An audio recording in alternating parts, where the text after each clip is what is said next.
સોમનાથ જિલ્લા ભાજપના નવા પ્રભારી તરીકે ભાવનાબેન હીરાપરાએ આજે પદભાર સંભાળ્યો છે। આંતરરાષ્ટ્રીય મહિલા દિવસના પાવન અવસરે તેમણે ગીર સોમનાથની પોતાની મુલાકાતની શરૂઆત વિશ્વ પ્રસિદ્ધ સોમનાથ મહાદેવના દર્શનને આશીર્વાદ લઈને કરી હતી।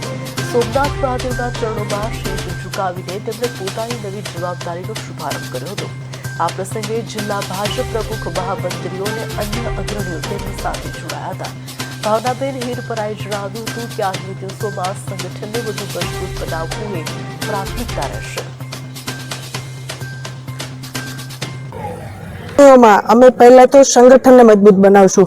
કાર્યકર્તા જ સર્વોપરી હોય છે, કાર્યકર્તાથી જ ચૂંટણી જીતતા હોય છે। આપણે